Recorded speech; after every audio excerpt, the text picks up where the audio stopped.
ॐ शुक्लाम्बरधरं विष्णुं शशिवर्णं चतुर्भुजं प्रसन्नवदनं ध्यायेत् सर्वविघ्नोपशान्तये नारायणं नमस्कृत्य नरं चैव नरोत्तमं देवीं सरस्वतीं व्यासं ततो जयमुदीरयेत् गुरुर्ब्रह्मा गुरुर्विष्णुः गुरुर्देवो महेश्वरः गुरुः साक्षात् परं ब्रह्म तस्मै श्रीगुरवे नमः।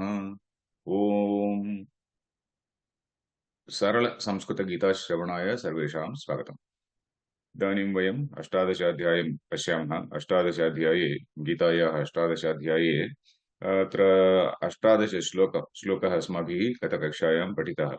ज्ञानं ज्ञेयं परिज्ञाता त्रिविधा कर्मचोदन कारणं कर्म कर्तेति त्रिविधः कर्मसङ्ग्रहः। ज्ञानं ज्ञेयं परिज्ञाता इति त्रयः अपि अस्माकं अन्तःकरणविषयाः। अन्तःकरणे यत् ज्ञानं वर्तते, ज्ञानम् इत्युक्ते अस्माकं विजन् इति मया उक्तं खलु। अस्माकं दर्शनं कथमस्ति, अस्माकं दर्शनं कथं भवति इत्युक्ते अस्माकं वासनानां वशात्, अस्माकं संस्काराणां वशात्, अस्माकं अध्ययनवशात्, श्रवणादीनां कारणेन च अस्माकं दर्शनं भवति। यदि कश्चित् श्रवणमेव न कृतवान्, महाभारतादि ग्रन्थान् न पठितवान्, तस्य वर्तनम् अन्यद् भवति, तस्य दर्शनम् अन्यद् भवति। एवम् अस्ति खलु। एवं ज्ञानं ज्ञेयं ज्ञेयं वस्तु सर्वेषु वस्तुषु अस्माकं ज्ञानं तत्र तस्य ज्ञानस्य प्रभावः वर्तते। सात्विकं ज्ञानम् एकरीत्या पश्यति, राजसज्ञानम् अन्यरीत्या पश्यति, तामसज्ञानम् अन्यरीत्या पश्यति। एवं अस्माकं ज्ञानं च भवति। ज्ञेयम् एकमेव वस्तु भवति। ज्ञेयविषये अपि कदाचित् भेदः भवेत्। सात्विक ज्ञानेन सः सात्विकं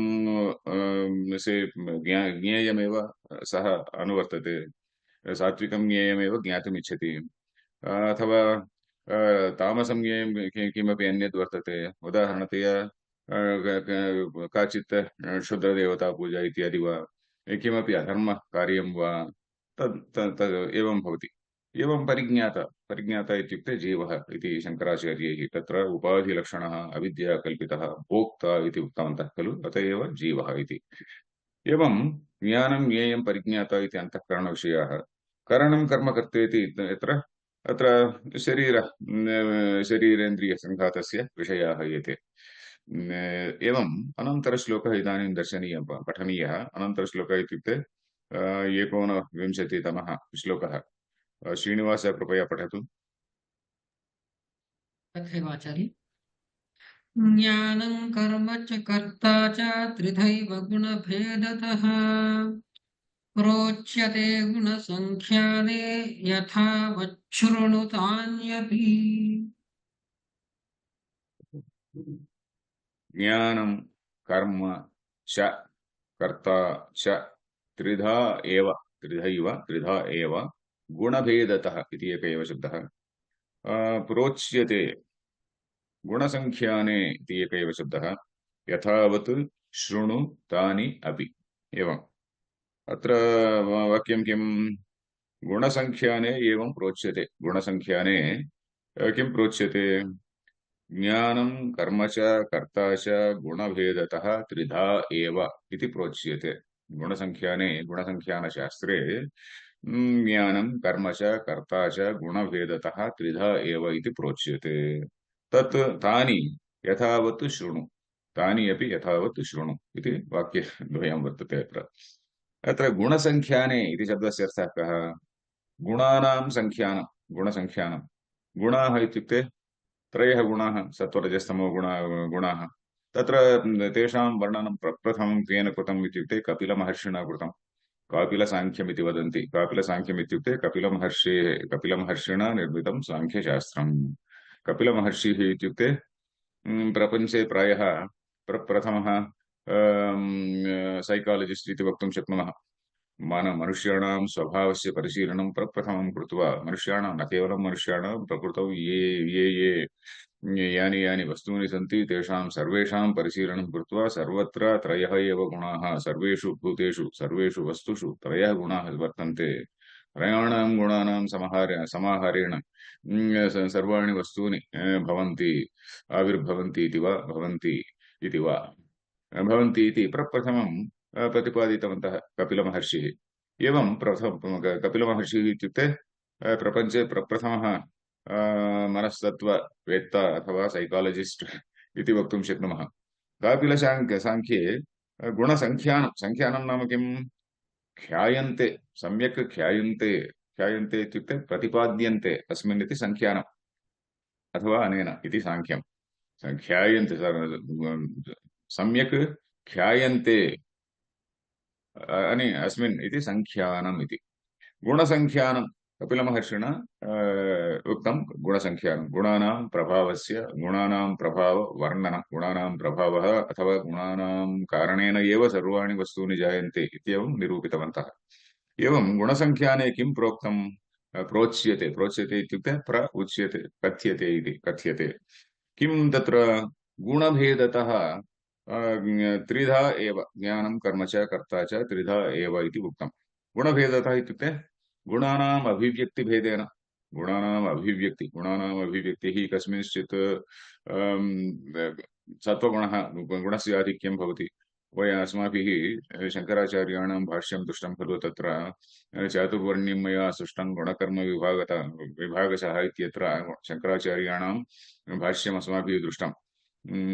सत्त्वप्रधानस्य ब्राह्मणस्य इति सत्त्वप्रधानस्य सत्त्वगुणप्रधानः ब्राह्मणः इति सत्त्व उपसर्जन रजः प्रधानस्य क्षत्रियस्य इति सत्त्व उपसर्जन अर्थात् सत्त्वं गौणं भवति रजः प्रधानं भवति।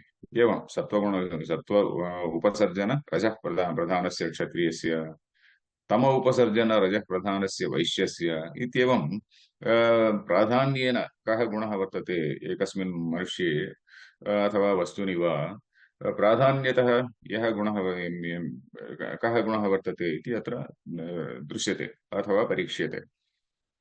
गुणानाम् अभिव्यक्ति गुणभेदतः इत्युक्ते गुणानां भेदतः अर्थात् अभिव्यक्ति भेदतः त्रिधा एव भवन्ति। के इत्युक्ते ज्ञानं ज्ञानम् इत्युक्ते अस्माभिः पूर्वश्लोके यः अर्थः गृहीतः आसीत् स एव अर्थः अत्रापि स्वीकर्तव्यः। पूर्वश्लोके किं ज्ञानम् इत्युक्ते विजन् अवर् अण्डर्स्टाण्डिङ्ग् इति उक्तं खलु। दर्शनम् इति वा दर्शनं न तु विशेषेण घटज्ञानं पटज्ञानम् इति न। तत् न अस्माकं विजन् कथमस्ति सात्विकं विजन् वा राजसं विजन् वा तामसं विजन् वा इति इत्येवं सात्विकी दृष्टिः अथवा सात्विकं ज्ञानम् एवम् एकत्वदर्शनं भिन्नत्वदर्शनम् अथवा मूढदर्शनम् इति अस्माभिः दृष्टं खलु। सर्वेषु एकत्वदर्शनम् इति सात्विकमेव भिन्नत्वदर्शनम् इति राजसं मूढग्राहेण मोहवशात् अहं यद् वदामि तदेव सत्यम् इति यः कश्चित् वदति चेत् तत् तामसं दर्शनम्। एवं ज्ञानं कर्म च कर्म इत्यत्र अत्र कर्म करणे विधानम् अत्रापि यदि आगामि श्लोकान् वयं पश्यामः चेत् अत्र त्रयः विषयाः वर्णिताः ज्ञानं कर्म च कर्ता च त्रिविधः गुणभेदतः इति उक्तं खलु। अतः सात्विकं ज्ञानं किं राजसं ज्ञानं किं तामसं ज्ञानं किम् एवमेव राजसं सात्विकं कर्म किं राजसं कर्म किं तामसं कर्म किम् एवमेव कर्ता राजसः कर्ता कः तामसः कर्ता कः सात्विकः कर्ता कः इति 9 श्लोकाः तत्र वक्ष्यमाणाः सन्ति। तत्र श्रीकृष्णः 9 श्लोकान् वक्ष्यति इदानीम् अस्य श्लोकस्य अनन्तरम्। अतः अयं श्लोकः आगामि 9 श्लोकान् सङ्ग्रहरूपेण वदति इति वक्तुं शक्नुमः। सङ्ग्रहेण दर्शयति आगामि 9 श्लोकेषु किं वर्तते इति सङ्ग्रहेण अत्र दर्शितमस्ति। ज्ञानं कर्म च कर्म इति शब्दस्य शङ्कराचार्याः किं लिखन्ति एकवारं भाष्यं पश्यामः। गुणसङ्ख्याने कापिलीयशास्त्रे यथावत् यदावधारणं कर्म च कर्ता च कर्म क्रिया इति। क्रिया अर्थात् एकस्य कर्म किमपि कर्म स्वीकरोतु तत्र करणसमये अस्माकं दृष्टिः कीदृशी भवति। अस्माकं सात्विकविधानेन करोति वा रागद्वेषवशात् करोति वा रागद्वेषविरहितः करोति वा इति अस्माकं प्रवर्तनं कथं वर्तते। कर्मकरणसमये अस्माकं प्रवर्तनं कथं भवति। मम रागद्वेषौ पुरस्कृत्य अहं कर्माणि करोमि वा, रागद्वेषौ विहाय अहं कर्माणि करोमि वा इति तत्र कर्मकरणपद्धतिः अत्र कर्म च सात्विकविधानेन कर्म करोमि वा, राजसविधानेन कर्म करोमि वा इति अत्र विषयः। एवमेव कर्तरि किमपि कश्चित् विकारः भवेद् वा, कर्ता अविकारी भवेद् वा, तस्य कर्मफल साधनसमये वा कर्मफल सिद्ध्यनन्तरं वा सः सुखी वा दुःखी वा भवेद् वा इति कर्तरि किं भवति इति अत्र कर्ता यदि सुखं वा दुःखं वा सः निर्लिप्ततया स्वीकरोति चेत् सात्विकः कर्ता भवति। अथवा उद्विग्नः भवति चेत् सः राजसः कर्ता भवति इत्येवं। सात्विकः कर्ता कथं कार्यं करोति, सिद्धिः भवेद् वा असिद्धिः भवेद् वा सः उत्साहेन कर्म करोति। यत् कर्म करणीयमस्ति मया तत् कर्म अहम् उत्साहेन करोमि। कर्मफलसिद्धिः भवेद् वा न वा इति अहं न चिन्तयामि। एवं कर्तरि अपि भेदः वर्तते। कर्तरि इति सप्तमी खलु। कर्तरि अपि त्रिविधा कर्ता अपि त्रिधा भवति। सात्विकः कर्ता, राजसः कर्ता इति। एवं ज्ञाने त्रिधा भेदः, कर्मणि त्रिधा भेदः, कर्तरि त्रिधा भेदः इति ज्ञातव्यः।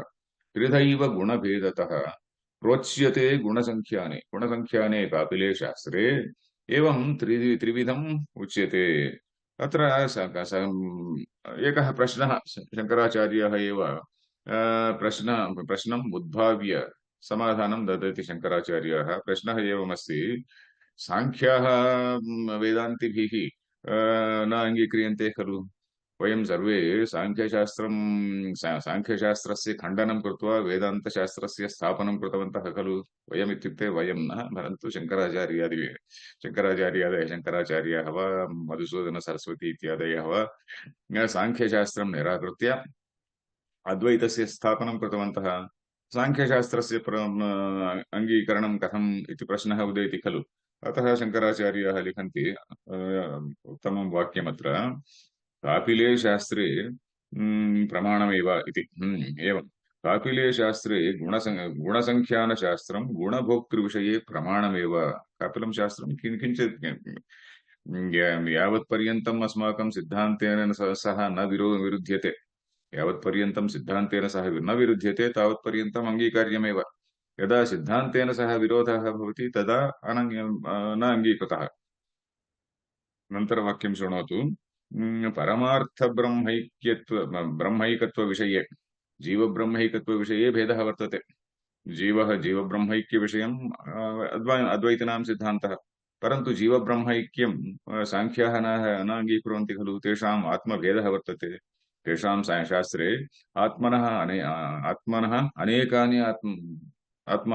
अनेकाः आत्मानः, अत एव आत्मभेदः तत्र स्वीकृतः, परन्तु वेदान्तशास्त्रे आत्मभेदः न स्वीकृतः इति।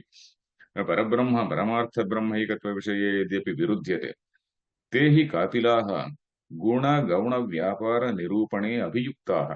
गुणानां व्यापारे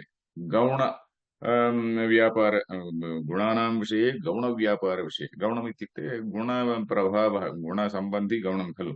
गुणाः गौणमित्युक्ते गुणसम्बन्धी, अर्थात् सत्त्वगुणवशात् अहं सुखं प्राप्नोमि, रजोगुणवशात् अहं दुःखं प्राप्नोमि इति सुखदुःखादयः सन्ति खलु, ते गौणाः इति।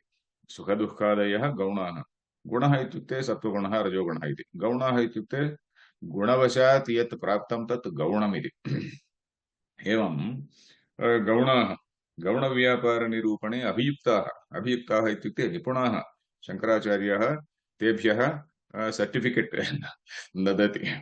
किं ते गुणगौणव्यापारनिरूपणे अभियुक्ताः इति तत् शास्त्रमपि वक्ष्यमाण अर्थस्तुत्यर्थत्वेन उपादीयते। वक्ष्यमाणार्थस्य निरूपणार्थम् उपादीयते इत्युक्ते स्वीक्रियते इति न विरोधः। यावत्पर्यन्तम् अस्माकं सिद्धान्तेन सह न विरोधः भवति तावत्पर्यन्तं स्वीक्रियते एव इति ओपन् मैण्ड् इति वदामः खलु आङ्ग्लभाषायाम्। एवम् अस्माकं शास्त्रे अपि शास्त्राणां शास्त्रचर्चासु अपि यदि पूर्वपक्षी कश्चित् वदति यावत्पर्यन्तं सिद्धान्तेन सह भेदः न वर्तते तावत्पर्यन्तम् अङ्गीक्रियते एव। एवं शङ्कराचार्याः लिखन्ति रोच्यते गुणसङ्ख्याने यथावत् इत्युक्ते यथा शास्त्रम् शास्त्रोक्तरीत्या यथा ते वदन्ति तथा शृणु। श्रीकृष्णः श्रीकृष्णस्य प्रागेव आसीत् खलु कपिलमहर्षिः। यदि वयं श्रीमद्भागवतं पश्यामः चेत् कपिलमहर्षिः इति श्रीकृष्णस्य प्रागेव आसीत् इति वयं पश्यामः। कृष्णावतारस्य इति वक्तुं शक्नुमः। अनन्तरश्लोकं पठतु श्रीनिवास। देवाचार्य सर्वभूतेषु येनैकं भावमव्ययमीक्षते अविभक्तं विभक्तेषु तज्ज्ञानं विद्धि सात्विकम्। सर्वभूतेषु एकशब्दः येन एकं भावम् अव्ययम् ईक्षते अविभक्तं विभक्तेषु तत् ज्ञानं विद्धि सात्विकम् इति अत्र विषयः। अत्र येन ज्ञानेन वाक्यं किम् इत्युक्ते येन ज्ञानेन एकम् अव्ययम् अविभक्तम् ईक्षते। येन ज्ञानेन एकम् इति एकः शब्दः वर्तते। अव्ययम् अविभक्तम् येन ज्ञानेन एकम् अव्ययम् अविभक्तं सर्वेषु भूतेषु विभक्तेषु सर्वेषु भूतेषु ईक्षते। ईक्षते इत्युक्ते पश्यति। येन ज्ञानेन येन दर्शनेन by which vision a person sees oneness iti येन ज्ञानेन एकम् अव्ययम् ईक्षते तत् ज्ञानं तादृशं ज्ञानं सात्विकम् इति विद्धि सात्विकम् इति जानीहि इति अत्र वाक्यम्। सर्वभूतेषु इत्यत्र शङ्कराचार्याः लिखन्ति अव्यक्तादिस्थावरान्तेषु इति लिखन्ति। अव्यक्तम् आदिः येषां ते अव्यक्तादयः इति। अव्यक्तादि इत्युक्ते किं कः अर्थः? अव्यक्तम् आदिः येषाम् इति। अव्यक्तम् इति यत्र माया न स्वीकरणीया इति यत्र अन्ये व्याख्याकाराः शङ्कराचार्याणां भाष्यस्य व्याख्या कृतवन्तः खलु। भाष्यार्कप्रकाशिका इति गल्लंकोण्डरामरायकवि महाशयः कृतवान् खलु। तैः तत्र स्पष्टीकृतमस्ति किम् अव्यक्तम् इत्युक्ते अत्र हिरण्यगर्भः इति स्वीकरणीयः न तु माया। माया किं कार्यः एव कार्यमेव हिरण्यगर्भः इति वक्तुं शक्यते खलु। माया इति भगवतः शक्तिः अथवा आत्मनः शक्तिः। अनन्तरं माया वशात् उत्पन्नः प्रथमो जीवः कः इत्युक्ते प्रथमो जीवः हिरण्यगर्भः। हिरण्यगर्भः एव कश्चित् टेंजिबल भवति खलु। माया इति इंटेंजिबल, हिरण्यगर्भः इति टेंजिबल भवति। एवं तत्र माया न स्वीकरणीया परन्तु हिरण्यगर्भः स्वीकरणीयः इति। वयमपि कदाचित् ब्रह्मादिस्तम्भपर्यन्तम् इति वयं पश्यामः। ब्रह्मादि इत्युक्ते ब्रह्मा हिरण्यगर्भब्रह्मा इति तत्र स्वीक्रियते खलु। हिरण्यगर्भब्रह्मणः सकाशादेव सर्वाणि भूतानि जायन्ते खलु। महत् शब्देन हिरण्यगर्भः स्वीकृतः। महतो प्रकृतेर्महान् महतो अहङ्कारात् तन्मात्राणि इत्येवं तत्र सांख्यानां प्रक्रिया वर्तते खलु। एवं तस्याः अनुसारेण एव अत्रापि वर्णितः। सर्वभूतेषु अव्यक्तादिस्थावरान्तेषु इति अव्यक्तं माया आदिः येषाम्। अव्यक्तमेव माया आदिः। हिरण्यगर्भस्यापि आदिः अव्यक्तमेव। एवम् आदिः इत्युक्ते कारणम्। अव्यक्तमेव कारणं येषाम् इति। सर्वभूतेषु येन एकं भावं, येन इत्युक्ते येन ज्ञानेन एकम् अव्ययम् ईक्षते इति खलु अन्वयः। येन ज्ञानेन येन दर्शनेन by which vision एकं सर्वभूतेषु ब्रह्मादिस्तम्भपर्यन्तेषु एकमेव वस्तु ईक्षते, एकमेव वस्तु पश्यति। तत् वस्तु किम् इत्युक्ते आत्मवस्तु एव, न अन्यद् वस्तु, नान्यद्वस्तु अत्र वर्तते आत्मवस्तु एव एकम् एकं सत् इति वदामः खलु तदेव अत्र भावं भावम् इत्युक्ते शङ्कराचार्याः लिखन्ति वस्तु आत्मतत्त्वमिति वस्तु इत्युक्ते आत्मतत्त्वं परमात्मतत्त्वमिति एकमेव वस्तु सर्वेषु सत् सत् सत् इति यद् वदामः घटः सन् पटः सन् इति द्वितीयाध्यायस्य षोडशश्लोके अपि शङ्कराचार्याणां भाष्ये तत्र निरूपितमासीत् घटः सन् पटः सन् इत्यादि सर्वत्रापि सत् सत् सत् इति सद्रूपेण यद् वर्तते तदेव इति उक्तं खलु एवं सत्ता सत्ता स्फुरणम् इति शब्दद्वयमपि वयं जानीमः सत्ता इत्युक्ते दट् एक्सिस्टेन्स् इति स्फुरणम् इत्युक्ते कान्शियस्नेस् अथवा इंटेलिजेन्स् कान्शियस्नेस् इति सत्ता स्फुरणम् इति एकं भावम् अव्ययम् अव्ययम् इत्युक्ते न व्येति इति अव्ययं खलु न व्येति व्येति इत्युक्ते विकारं प्राप्नोति स कदापि विकारं न प्राप्नोति भूतानि सर्वाणि विकारं प्राप्नुवन्ति सर्वाणि भूतानि विकारं प्राप्नुवन्ति जायते वर्धते परिणमते इत्यादि षड् भावविकाराः सन्ति खलु भावानां सर्वेषामपि भावविकाराः इति यास्काचार्यैः वर्णितमासीत् खलु एवं भावविकाराः सर्वेषु सन्ति एवमेव विकारं द्विविधं विकारः द्विविधः इति मन्तः अन्तःकरणस्य विकारः बाह्यशरीरस्यापि विकारः इति इत्येवं विकारः भवति एवं परन्तु तत्र आत्मनि अथवा आत्मचैतन्ये तस्मिन् शुद्धचैतन्ये न कश्चित् विकारः वर्तते इति अत्र ज्ञातव्यः भावम् अव्ययम् ईक्षते अविभक्तं विभक्तेषु अत्र अविभक्तं विभक्तेषु विभक्तेषु इत्युक्ते विभक्ताः इव दृश्यमानेषु इति विभक्ताः इव दृश्यमानेषु अथवा विभक्तानि इव दृश्यमानेषु सर्वेषु वस्तुषु एकत्वम् देहानां वैलक्षण्यम् अत्र वर्तते देहानां वैलक्षण्यम् अहं कश्चित् कृशः एवमेव वृद्धः अन्यः कश्चित् युवा बलिष्ठः दृढिष्ठः इत्यादि भेदाः सन्ति खलु अथवा कश्चित् गौरः कश्चित् कालः कश्चित् अन्य वर्णः अथवा कस्यचित् जातिः एवमस्ति कस्यचित् अन्यस्य जातिः अन्य वर्तते एवं जातिभेदतः गुणभेदतः रूपभेदतः भिन्न भिन्न रूपेण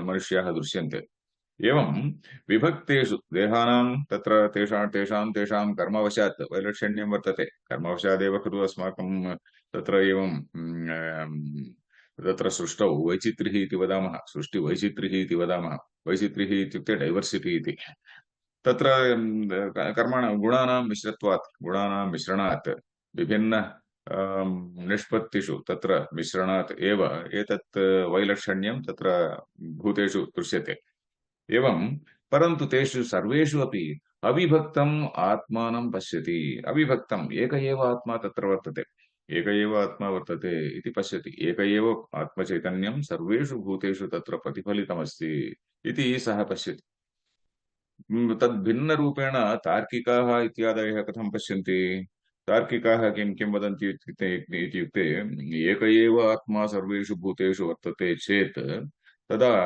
एकः सुखी भवति चेत् सर्वेषां सुखं भवति एकः दुःखी भवेत् चेत् सर्वैः तत् दुःखं तत्र अनुभोक्तव्यं भवति इति तेषां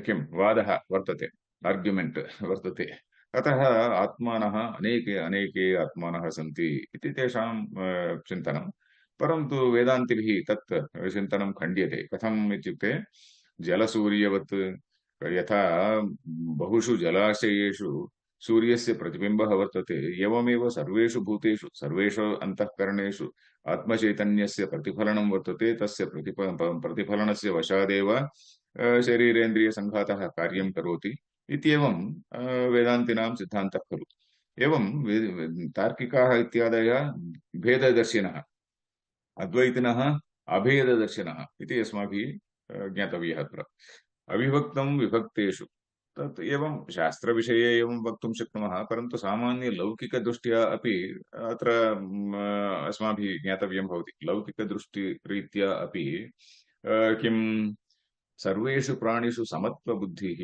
इति सर्वेषु प्राणिषु समत्वबुद्धिः सर्वे सर्वे जन्तवः परमात्मनः स्वरूपाः एव इति ज्ञानं। सर्वे मनुष्याः सर्वे जन्तवः आधुनिकाः किं वदन्ति अस्माकं मते इन्क्लूसिव्नेस् वर्तते अस्माकं मते रिलीजियस् टालरेन्स् वर्तते इति वदन्ति खलु। एतानि सर्वाण्यपि टालरेन्स् इन्क्लूसिव्नेस् इत्यादीनि सर्वाण्यपि अस्माकं सिद्धान्ते वर्तते तेषां सिद्धान्ते न वर्तते। तेषां सिद्धान्ते वयं मन्ये अस्माकं देवे यः विश्वासं न करोति ते सर्वे अपि हन्तव्याः इति तेषां सिद्धान्तः खलु। परन्तु अस्माकं सिद्धान्ते अपि एवं नास्ति। अस्माकं सिद्धान्ते सर्वत्र समदृष्टिः यः कश्चिद्वा भवतु सर्वत्र समदृष्टिः इति अस्माकं सिद्धान्तः। अस्माकं सिद्धान्ते एव एतत् बलं वर्तते।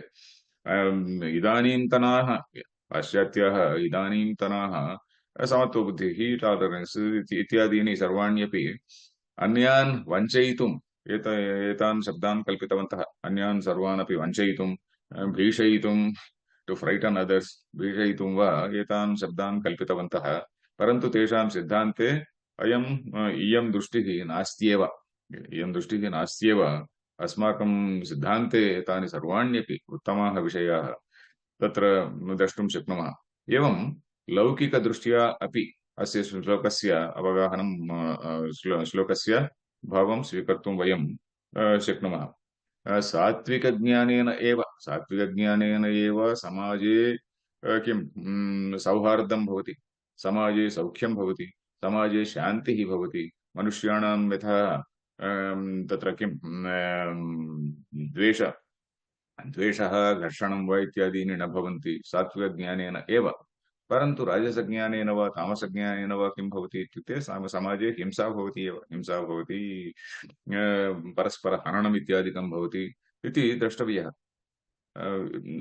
एते श्लोकाः अत्यन्तं प्रमुखाः श्लोकाः। 19, 20, 21, 22, 23 श्लोकाः अत्यन्तं मुख्याः। विजन् अस्माकं विजन् कथं समाजे तस्य प्रभावः कथं वर्तते, अस्माकं विजन् अस्माकं दर्शनस्य प्रभावः समाजे कथं वर्तते इति ज्ञातव्यं चेत् एतेषां व्याख्यानं सम्यक् अस्माभिः ज्ञातव्यं भवति। एवं सात्विकबुद्धिः इत्युक्ते एवं भवति। सर्वभूतेषु एकत्वभावना। सात्विकज्ञानी कदापि न वदति किम् अस्माकं देव एव सत्यम् अन्ये देवाः असत्यम् इति वा, अस्माकं देवस्य दर्शनेन एव विश्वासे यदि विश्वसिति त्वं विश्वासं करोषि चेत् त्वं स्वर्गं गमिष्यसि, न विश्वासं करोषि चेत् नरकं गमिष्यति इति सात्विकज्ञानी कदापि न वदति। परन्तु राजसज्ञानी तामसज्ञानी एवं वदति। अग्रे पश्यामः। श्रीनिवास अनन्तरश्लोकं पठतु। 19। पृथक्त्वेन तु यज्ञानं नानाभावान् पृथक्विधान् वेत्ति सर्वेषु भूतेषु तज्ज्ञानं विद्धि राजसम्। पूर्वश्लोके अन्यः कश्चित् विषयः वर्तते। शङ्कराचार्याणां भाष्ये विभक्तेषु कस्मात् अविभक्तम् इति तत्र ते उदाहरणं दत्तवन्तः। व्योमवत् निरन्तरमिति। व्योमनः दृष्टान्तम् उदाहरणं दत्तवन्तः। व्योमवत् इत्युक्ते आकाशवत्। यथा घटाकाशः इति वदामः खलु। घटाः अनेके सन्ति, घटाकाशाः अपि अनेके इव दृश्यन्ते, परन्तु आकाशः एक एव। यदा घटः विद्यते तदा आकाशः महाकाशः घटाकाशः इति भेदः एव न भवति। अति तत्र व्योमवत् निरन्तरमिति। अनन्तरं च सात्विकज्ञानस्य फलं किम् इति ते उक्तवन्तः। सात्विकज्ञानस्य फलं किम् इत्युक्ते संसारोच्छित्तिकारणं भवति। संसारस्य उच्छित्तिः। संसारः इत्युक्ते जननमरणचक्रे संसरणं खलु। संसारः इत्युक्ते सम्यक् सरणम्, अर्थात् जननमरणचक्रे एव भ्रमणम्। एवं संसारचक्रस्य उच्छित्तिः भवति। तत्र संसारचक्रात् बहिः तत्र किं मुक्तिः भवति, संसारात् विमुक्तिः भवति इत्यपि ते उक्तवन्तः तत्र। अनन्तरश्लोके पृथक्त्वेन तु यत् ज्ञानं नानाभावान् पृथग्विधान् वेत्ति सर्वेषु भूतेषु। पृथक् विधान् वेत्ति सर्वेषु भूतेषु तत् ज्ञानं विद्धि राजसम् इति अत्र पदविभागः। तत्र वाक्यं किम् इत्युक्ते येन ज्ञानेन नानाभावान् पृथग्विधान् वेत्ति पृथग्विधान् वेत्ति तत् ज्ञानं राजसम्। येन ज्ञानेन सर्वेषु भूतेषु नानाविधान् पृथग्विधान् वेत्ति तत् ज्ञानं राजसम् इति विद्धि। विद्धि इत्युक्ते जानीहि इति। पृथक्त्वेन, पृथक् इत्युक्ते अयम् अन्यः, अयम् अन्यः, सः अन्यः इत्येवं पृथक् दृष्टिः भवति। अयमन्यः, अयमन्यः, अस्य जातिः एवमस्ति, अस्य जातिः एवमस्ति, अस्य रूपम् एवमस्ति, अस्य गुणः एवमस्ति इति भेददृष्टिः इति। एवं प्रतिशरीरम् अन्यः इव, प्रतिशरीरम् अन्यः, अयमन्यः, अयमन्यः इत्येवं भेददृष्टिः वर्तते। एवमेव यदि सिद्धान्तदृष्ट्या वक्तव्यं चेत् प्रतिशरीरं भिन्नाः आत्मानः इति। यथा मया इदानीमेव उक्तं, तार्किकाः वदन्ति खलु आत्मानः अनेके आत्मानः इति। साङ्ख्याः अपि एवमेव तार्किकमतम् आश्रित्य साङ्ख्याः अपि एवमेव वदन्ति, आत्मानः अनेके सन्ति, भिन्नानि, सर्वत्र भिन्नाः आत्मानः इति। पृथक्त्वेन तु यत् ज्ञानं सर्वत्र अयमन्यः, अयमन्यः, अयमन्यः इति। यथा ब्रिटिश् जनाः आगत्य अस्माकं देशस्य पालनं कृतवन्तः। ते किं कृतवन्तः? तेषां कुलानां गणनं कृतवन्तः। ते प्रप्रथमं किं कृतवन्तः इत्युक्ते कुलानां गणनं कृत्वा अत्र प्रायः चतुस्सहस्र कुलानि सन्ति इति भेदं, तत्र भेदगणानां कुलानां गणनं कृत्वा इदं कुलम् उच्चकुलम् इति वा, इदं नीचं कुलं वा इति वा, एते पीडिताः इति वा, एते जनाः पीडकाः इति वा, सप्रसार अप्रसार अप्रस् इति रूपेण ते गणनं कृत्वा समाजे तत्र किं भेदान् सृष्टवन्तः। भेदान् सृष्ट्वा श्रीलङ्कादेशे अपि एवमेव अभवत्। श्रीलङ्कादेशे किं कृतवन्तः? आर्याः अन्ये, द्राविडाः अन्ये, तमिळजनाः सर्वे अपि द्राविडाः, लङ्का अन्ये जनाः श्रीलङ्कन्स् इति वदामः खलु, ते सर्वे अपि आर्याः। ते एतेषां हननं कृतवन्तः, दमनं कृतवन्तः। न केवलं हननं, अपि तु दमनं कृतवन्तः इति तत्र सिद्धान्तं तत्र प्रतिपाद्य, तत्र श्रीलङ्का देशे किं दृष्टवन्तः वयं? सिविल् वार् इत्यपि दृष्टम्। एवमेव ते अस्माकं देशे अपि कर्तुं प्रयत्नं कृतवन्तः। तमिळप्रान्ते एवमेव कर्तुं प्रयत्नं कृतवन्तः।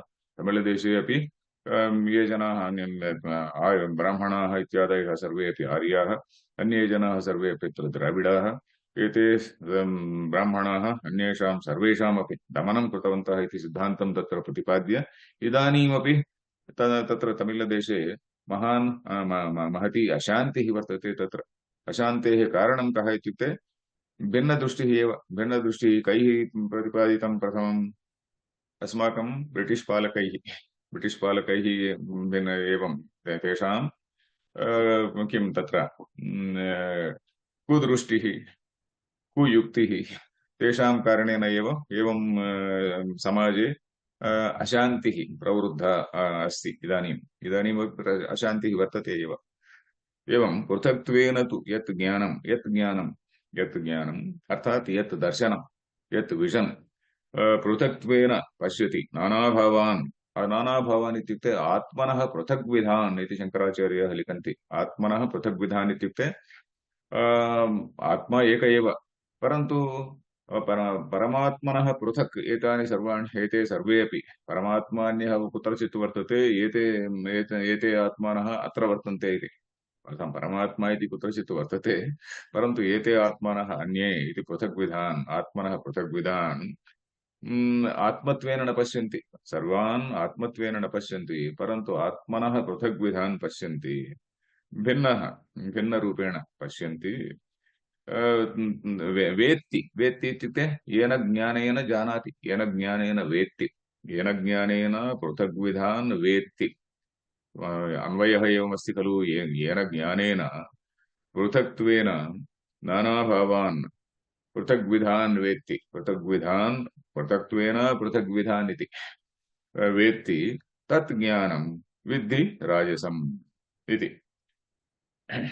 तत्र श्लोके किम् अन्यद्वर्तते नानाभावान् पृथग्विधान् पृथक् वर्तमानान् इव वेत्ति इति सर्वेषु भूतेषु समाजे ये जनाः सन्ति ते सर्वे अपि विभक्ताः यदि 100 जनाः तत्र सन्ति चेत् 10 विभागान् कुर्वन्ति ते अथवा 15 विभागान् कुर्वन्ति एवं विभागान् कृत्वा तेषां मध्ये अयम् उत्तमः अयं नीचः इत्यादि भेदं जनयित्वा तत्र किं कुर्वन्ति अशान्तिं सृजन्ति ते एवं तज्ज्ञानं विद्धि राजसं डिवैड एंड रूल इत्यपि आङ्ग्लभाषायां वयं वदामः तस्य उदाहरणमेतत् तज्ज्ञानं पृथक्त्वेन ज्ञानं तत् पृथक्त्वेन ज्ञानं तत् राजसं ज्ञानम् इति अत्र विषयः। अनन्तरं तत्र त्रयः श्लोकाः अद्य पठिताः। एतावत्पर्यन्तं कश्चित् प्रश्नः वर्तते वा? धन्यवादः आचार्य। प्रश्नः नास्ति आचार्य। तर्हि इदानीं विरमामः। हरिः ओं तत्सत्।